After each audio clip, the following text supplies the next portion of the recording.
Some places are made for hiding. Past the last road sign, down gravel trails, no map bothers to mark, you'll find homes that stand alone. Acres of silence, barns with no light, fields where no one screams because no one's there to hear. Tonight we take you deep into the forgotten farmlands of America, where some of the country's most disturbing serial killers didn't just live, they hunted. These aren't haunted house stories. They're real cases backed by bodies, evidence, and sometimes no answers. And if you stay to the end, you'll hear how a millionaire businessman with a perfect lawn buried death beneath it. This is Roadside Tales, and these are the top 3 serial killers who turned rural farms into silent graves. The Bloody Benders, Kansas 1870s. Before there were highways, before there were cameras, there was the Kansas frontier, wide, lawless, and quiet. That's where the Bender family set up their inn. They were 4 of them. John Bender Sr., his wife Elvira, their son John Jr., and daughter Kate. German immigrants, or so they claimed. They spoke little, kept to themselves, and opened a small one-room house that doubled as a store and stopover for travelers on the Osage Trail. What no one knew was that the Benders had a trapdoor under the guest bench. Visitors were welcomed in, fed, and seated with their back to a curtain. Behind the curtain, one of the men would wait with a hammer. A single strike to the skull, a slash to the throat, and the body was dropped through the trap door into the basement. When the basement filled up, they dug shallow graves in the orchard behind the house. Sometimes they buried guests alive if they weren't fully dead. Some of the victims were entire families, parents and children traveling west. Over the years, at least a dozen men disappeared along that trail. Rumors grew. People stopped traveling alone. Eventually, a local man named Dr. York went missing, and his powerful brother, a Kansas senator, started asking questions. A group formed to investigate. When they reached the Bender farm, they found it abandoned. The house was empty, the animals unfed, the orchard disturbed. They dug and found grave after grave.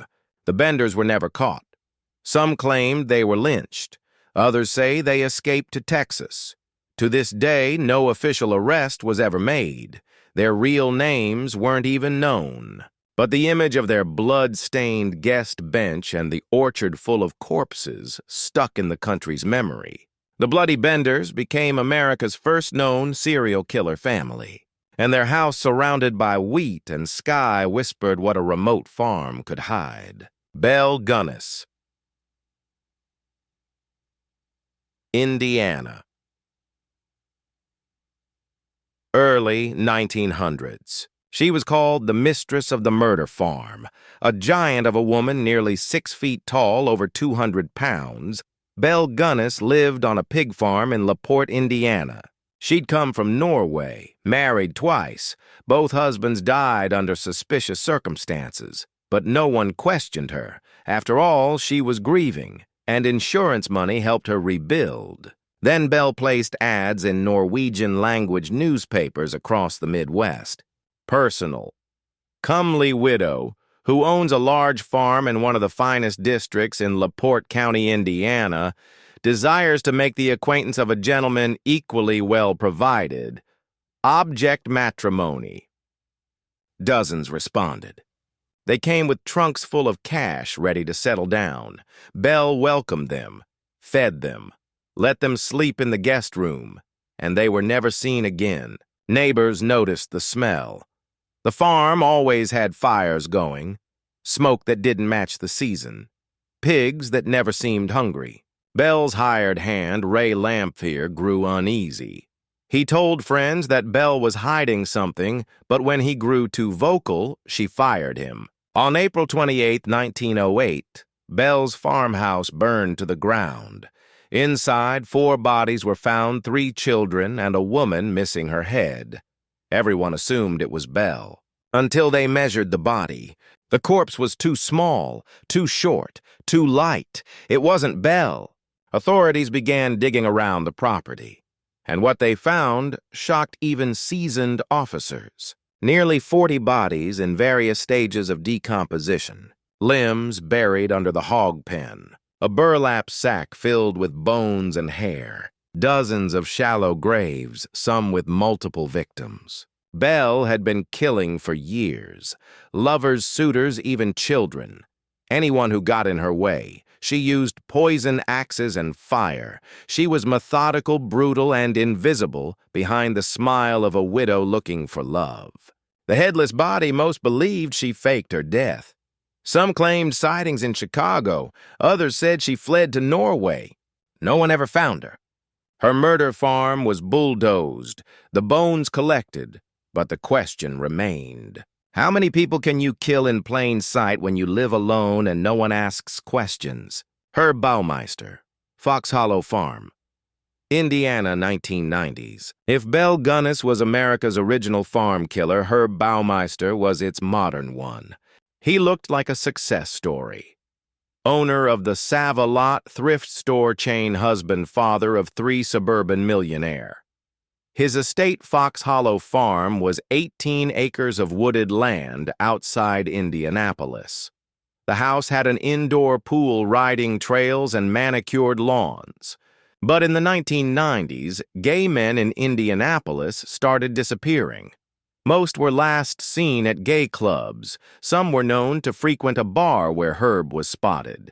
His wife, Julie, later told investigators he often disappeared for long hours, especially on weekends. He claimed he was working late, but in reality, he was luring men to his property. The indoor pool became his kill room. According to one survivor, Herb would engage in autoerotic asphyxiation games, choking his victims during sex until they passed out. Sometimes they didn't wake up. Victims were buried in the woods behind the house, burned, crushed, or dumped in shallow graves. When police searched the property, they found over 5,000 bone fragments, remains of at least 11 men, some just inches beneath the surface, clothing items and ID cards partially burned in a fire pit. Julie had noticed skull fragments near the back fence, but assumed they were animal bones. As the investigation closed in, Herb fled to Canada. Days later, he was found in his car at a remote Ontario park. He had shot himself in the head. A suicide note mentioned financial stress, but not the murders. The FBI believes Herb may be responsible for up to 20 deaths, possibly more. His crimes were linked to the I-70 Strangler case, though that remains unconfirmed. Fox Hollow Farm still stands. The new owners have reported strange phenomena, voices, shadows, footsteps around the pool. Visitors say the woods feel wrong, heavy, like the ground remembers. And somewhere beneath those trees, pieces still lie buried. 3 farms, 3 killers, and dozens of victims who disappeared where no one was looking. We imagine killers hiding in shadows. But sometimes they live in the open, in houses with white fences, flower beds, and porch lights. You don't need a basement to bury the truth. Sometimes a barn will do. Thanks for watching Roadside Tales. If you made it this far, you now know the scariest places in America are often the quietest. Subscribe for more real stories from the dark back roads of America. And until next time, stay curious and stay safe.